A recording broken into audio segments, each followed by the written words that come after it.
and he says, wait. And he takes, almost as he's stirring these impurities, and he pulls the impurities to himself, actually almost unto himself, and he exposes them, rids you and I of them. And you say, okay, now I'm pure, things look pure, they're good, it's time to go. The refiner again takes your hand, he says, stop, wait a minute. And he heats it some more, and bubble, bloom, bloom. Up to the top comes more of these impurities. Maybe a selfishness. Maybe a sexual immorality or a sin. Or again, a wounded heart that has steel around it in protection. And again, as he stirs, he takes these elements of impurity, and the refiner pulls them off the top, actually unto himself, and gets rid of them. And surely, when we think to ourselves that that's enough heating, that's enough refining, things are good, I can go, I'm satisfied. But the refiner knows. And he says, wait.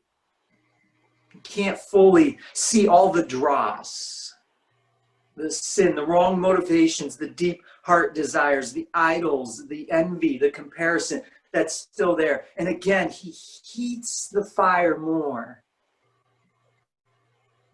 He says, be patient, and bloom, bloom, bloom. Up to the top comes more.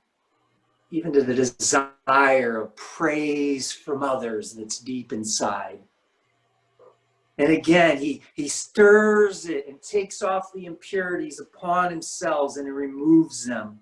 And as he looks inside of the silver and gold, he sees his reflection. He, again, is now the center of your heart. He says, you may go.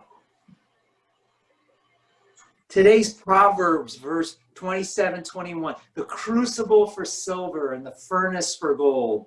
But a man or woman's heart is tested by the praise he receives. The silver and gold is tested by fire. And King Solomon says that a person is tested by the praise they receive. Now, there are many testings in a person's life that reveals their heart. But today, King Solomon focuses on people's praise.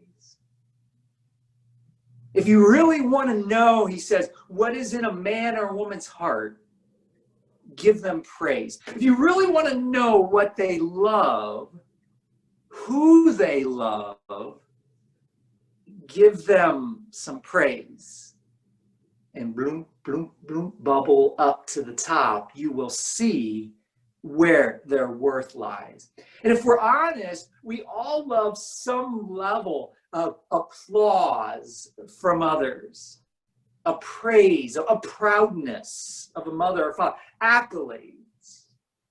Now, when we look at the word praise and we look at synonyms for praise in a dictionary or in a thesaurus, we would find these words: acclaim, accolades. Write these down if you're taking notes. Applause, appreciation, approval, cheer, compliments. Oh, how beautiful you look today. Oh, wow, you're so accomplished. Esteem, ovations, rave, recognition, thanks, tribute. And when we think of these words, we think that it goes towards, we would mostly think it goes towards people. But in the Bible, or in the biblical terms of praise, we would see synonyms such as praise, worship, and I believe we have this on the PowerPoint, exaltation, glory. And when we think of these words, now we see that the praise goes towards God. Which audience or which praise do you head towards? Now let's get honest, and I'll be honest first. I like the praise of people. I like to feel special. I like to have a cheering or a thanks. I love the praise or the proudness of my parents, especially my dad, when I was young. And I remember that to get that, I would accomplish. How many of you are accomplishers? To feel worth. And I was second, graduated second in my class. I won't tell you how many people are in my class. I became the fastest runner on my cross-country team. I worked on my looks. And my sister told me to feather my hair. I would feather my hair. I had braces. I popped those pimples so I would feel good, so that I could receive the praise of others. There's something about praise from others that gets our adrenaline going, puts a smile on our face. We feel good about ourselves. And so we want to press on. Like the other day, I made a cake with icing, this caramel icing of my mom. Yeah, we're not going to this just quite yet. We'll get to this area on the PowerPoint in a moment. And my wife told me, wow, you did a great job. I kind of put out my chest. This is icing, mind you, only icing on a cake. I mean, yeah, I made good icing on a cake. But there's something that goes a bit wrong with people praise. It's not that we just can't be special or better. Now all of a sudden we have to be the best. It's connected to deeper things of acceptance and belonging and worth that becomes our identity. And the people praise makes us a dog that wags our tail for the treat of people praise. Or it makes us a junkie that begins to sell our body for a fix of people praise. We become addicted many times, and we don't even really know it. Now, we can say, oh, I don't need the praise of others. I'm my own man. But most all of us wake up in the morning and we adore the idol of the me. What do I need to do for me today? And all of a sudden, we who were created by God to be the worshiper desire to be the worshipped. The crucible for silver and the furnace for gold. But a man or woman's heart is tested by the praise from others that they receive. Now, I'd just like to look real quick at the areas you may receive praise from, that you don't even really know it or understand, but you like the praise from others in these areas. And may you allow God to sort of stir your silver and gold and let it come to the top. One area is our body, how we look. How is my hair? Is it long? Is it better than hers or his? My muscles, I remember I was young. In fact, I just recently saw a picture of when I was like 17 and 18. Man, I was ripped. I mean, it was just like ripple, ripple, ripple, six-pack total. Even my son was like, wow, Dad, you were ripped. And I was kind of like, yeah, I was. Even the way we paint our fingernails, we look, how do people respond? You know that women spend $15,000 to $20,000 in their lifetime on beauty products. A man or woman's heart is tested by the praise they receive. What do you worship? Another area that we might want to receive praise in and don't even know it is our intelligence. Hey, if we don't have the looks, then we have the brain. We don't have the body, we have the brain. And look at what grades I got above the other person. Look at what school I got into and what level of schooling, the diploma on the wall. I actually won a science fair top medal honor for chromatography, which I actually got from my cousin Tony. He helped pass it on to me, but man, did I feel good. A man's or woman's heart is tested by the praise they receive. What do you worship?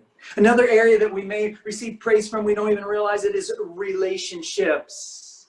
And again, in the Chinese culture, we could say our guanqi or our face, like, look at my son or daughter, my relation to them. Look how much they've accomplished. And now you can not only praise them, but you can praise me. I remember seeing a Facebook post, and we do this a lot, of one guy. He was like, hey, look, I met Russell Westbrook, which if you don't know him, he's a famous basketball player. He had a picture beside him, and then he posted, but my friend Jesus is better. I remember talking with a guy who played basketball. He's like, yeah, I played with Rasheed Wallace. He's basically name dropping. We name drop to show that our relationship can now give us praise. A man or a woman's heart is tested by the praise they receive. What do you worship? Maybe this area, your talents and accomplishments. That's why we have all now this reality TV of the American Idol, The Voice, America's Got Talents. Look at my talents and accomplishments. And you can praise me and drop the confetti, hit the golden buzzer. Oh, I love it. I love it. Do you know there is actually a competition for the number of times a person can skip a rock on a body of water? You ever skip rocks? You got to get a flat. You know, it's people can receive praise from any talent. Do you know what the number of skips that a person, man, has done to win the top, the best? Basher Ba, 88 times of skipping that rock, and a praise comes to him.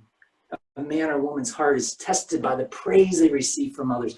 What do you worship? Or maybe it's your money and assets. In the Old Testament, it was camels, it was lambs. Today, it's your cars, your house, your 401k. And we post these on our Facebook pictures. Look at the trip I took, or the money that I have. Look at my level of assets. Or it could be even the sex that you have. I've actually seen in newspapers and stuff where people were like trying to get praise from others for the number of times they had sex with other people. It was weird.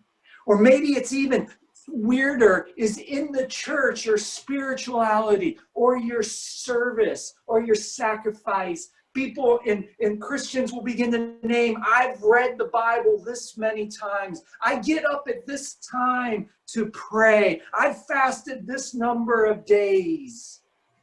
And we want people to sort of look at us and pat us on the back and give us praise. I serve in the church. I am now in the in-group where the pastor talks to me and I receive praise for it. A man or a woman is tested by the praise or the pats on the back they receive. What do you worship?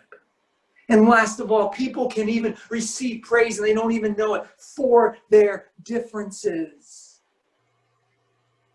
For now I've colored my hair this way and I am different than you, and so I'm better or different than you. A tattoo or number of piercings that somehow makes them feel good about themselves. Even I know different people that are into goth, and all of a sudden they're wearing dark, they're painting themselves dark, they're living in darkness, they're listening to dark music, and somehow they're saying, I am different than you. And now I receive this infilling of praise. It is weird. It is strange, but we all desire in some way to receive praise from others. Man or woman is tested by the praise they receive. What do you worship? The crucible for silver, the furnace for gold, but a man or woman's heart is tested by the praise they receive. Now, what is the problem with people praise? And we move into this next section, and I hope you're taking notes and writing these down. In general, John 12:43 states this, for they love human praise more than praise from God. But the first problem with people praise is, one, it feeds my beasts. What are the beasts? The beasts are my beast of safety or security. It feeds my beast of acceptance or belonging. It feeds my beast of significance. And the second problem is then that people praise becomes my safety. It becomes my acceptance and belonging. The praise of others that I receive becomes my significance. And in the end, it becomes my worth and my identity. Then now if I have this insecurities, I become secure. How? By having others say, you did a good job. You are the best. You are at the top. Great job, Pastor Kirt. And now I feel secure because now you can't reject me.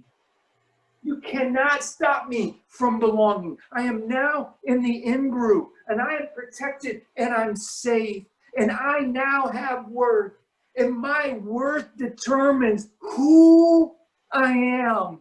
And all of a sudden, my worth that determines who I am becomes other people's praises, and that's my identity, and that's what I live for. And that's the problem with people praise. The third problem with people praise is that people praise makes us compare, compete, and conquer.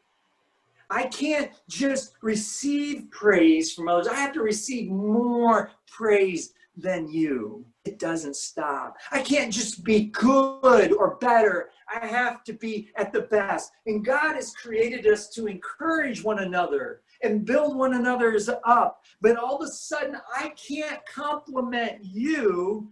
I must compete with you to get more praise. I can't encourage others. I must conquer others to receive more praise. And all of a sudden, it's working against the very purpose of what God has created in us.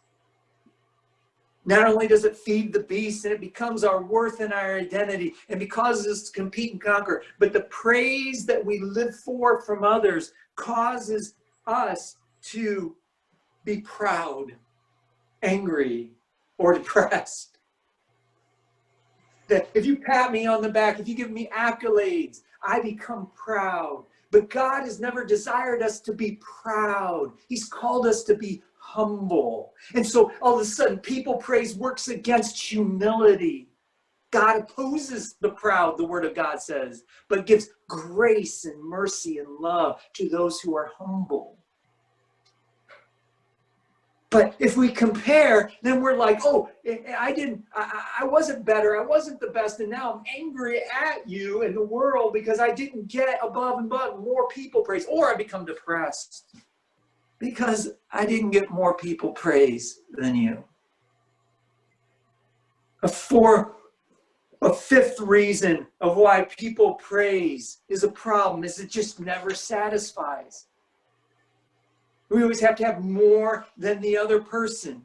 It becomes, the praise of others becomes a facade or it becomes fake. It actually begins to lie to us because we think if we can just be at the top, then we'll be okay. But even when we get to the top, we have to stay at the top and hold on to always receive the praise of others. If you were to look at Robin Williams, if you were to look at Michael Jackson, if you were to look at these who are entertainers and live for the praise of others, there's something that goes wrong because night in and night out, they're longing for the praise of people to be their worth and their identity. And they find that the hunger is always there and it's never satisfied, always desiring an encore, always desiring more to feed the beast.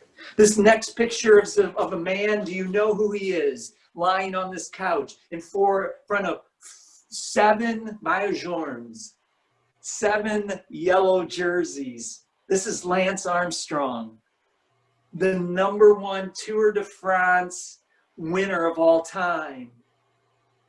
Not really, though. If you know his story, his dad left him when he was young. My take on it is he just wanted to be loved. But in order to gain that love, he says, I'll show you. I will make you proud of me. I will become more significant. I will belong. I will be accepted. I will conquer. I will overcome. I will become the best at any cost. I will feed the beasts. But he was never satisfied. And he used doping and drugs always to get there, always lying to himself. and became his downfall. All of these 7 yellow jerseys from the #1 cycling race in the world, the Tour de France, were stripped away from him, and he no longer has them, and he's no longer recognized. The 6th problem with people praise is it just makes you tired. Always living for the accolade, always striving for more, always wanting to be accepted from others, always working to please the eye of the beholder. Jesus just says, "Come to me, all you who are weary and burdened, and I will give you rest." But there's deeper things that are going on here. People praise actually becomes my standard of worship, my standard of praise. People's praise becomes my definition of worship. When you live for the praise of others and people ask you, what is praise? You go with 2 conflicting definitions as a believer. One, it's the blessings, the love, the accolades for others. No. It's not what I receive. The definition of praise is when I give praise to God. But when we're a people pleaser, when we live for the praise of others, when it becomes our identity and our worth, now we are conflicted, we are confused. And people praise actually becomes the object of our worship. It's like you're taking a dart and trying to hit the bullseye. And you're trying to guide and direct it, but the bullseye, the goal that you're trying to hit for the praise of others, isn't even really the praise of others. It's you who are at the center. It's you who are trying to please. Who are you really trying to please? Who are you really trying to love when you live for the praise of others? It's to love the self. It's to please the self. And so I become the object of my worship, the desire of others' praise. I become, and circle this word I as you write these down. I become who I'm trying to please. I become who I'm trying to love. I become who I'm trying to satisfy. And I become the praise, the worshiped. God was always supposed to be the object of worship. But now all of a sudden he's not. And I placed myself on the throne to receive the praise of others so that they will bow down to me and I will feel good. Write this down. Pleasing people is not my object of worship. Pleasing myself is. When I live for people's praise. When we have this word American Idol, and idol's whole purpose, Old Testament, New Testament now, is to bring pleasure or praise or to please myself. That's why I set it up. Now, the Old Testament standard of praise or worship was always what? We'll go to the next slide. It was always a sacrifice. Worship in the Old Testament always involved a sacrifice or an offering. Someone would bring a lamb or a cattle without any blemish, and they would offer it completely to the Lord in worship to Him. You can have it all, Lord. And in the New Testament, Jesus becomes that sacrifice, that offering unto the Lord. That He is worthy of it all. And also in the New Testament, when we follow now Jesus who is to be worshiped, Jesus calls you and I to now sacrifice our life to him. This is why he says, deny yourself, put yourself aside, take up my cross and follow me. Don't look to yourself anymore. Don't be the object of your worship. Let me be the object of your worship. And so this is why Paul writes Romans 12:1. Therefore, I urge you, brothers and sisters, that's you and I, in the view of God's mercy, his grace to us, offer our bodies a living sacrifice, holy and pleasing God. This is your true and proper worship, or your praise, sacrifice of yourself. In the church age today, the person who follows Jesus is to offer his life fully and completely to Jesus. Our life offered to Jesus is our sacrifice in our worship. The biggest problem with now receiving people's praise becomes that I never make the sacrifice. I never offer my life fully, completely to Jesus because I'm too worried about me, the sacrifice, being praised by others. I'm too busy worshiping myself, the sacrifice. Write that down. I'm too busy, I'm too consumed with worshiping the sacrifice, the me, that I can't offer it fully to the Lord. Write this down. Pining for the praise of others imprisons the sacrifice. Pining for the praise of others imprisons my sacrifice, my offering. It robs God of the full, complete praise of my sacrifice and my offering falling to him. A man or woman's heart is tested by the praise he receives. How do we pass the test?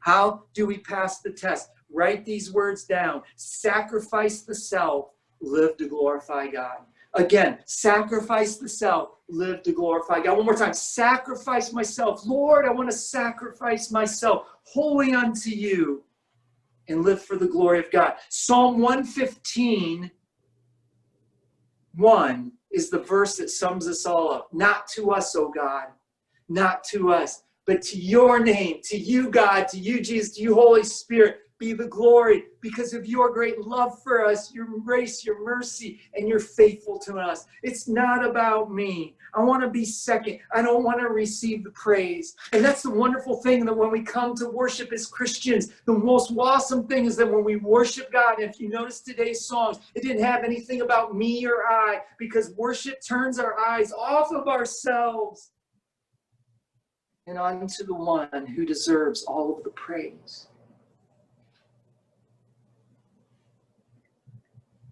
You could join me in praying. Lord, today we looked at the crucible for silver and the furnace for gold, but a man or woman's heart is tested by the praise he receives. Lord, would you teach us how to lay ourselves fully at the foot of Jesus, saying, Jesus, you can have it all. I sacrifice my life fully to you. I don't want it to be about me anymore. I don't want it to be about the accolades or the applause or the ovations. God, I'm tired of looking for that anchor. I'm tired of feeding the beast, of just being safe because now people recognize me, or being now significant because now I have the plaque on the wall, or I've accomplished these things. I'm tired, Lord. I don't want to try to conquer people anymore. I don't want to try to be the best, but I want to encourage them to press on for Jesus and to be that sacrifice. Because that is true worship, Jesus. No longer let me try to hit the bullseye of me at the center.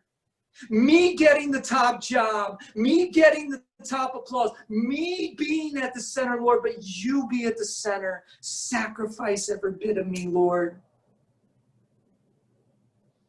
And would that be my holy and pleasing worship unto you? Today we take communion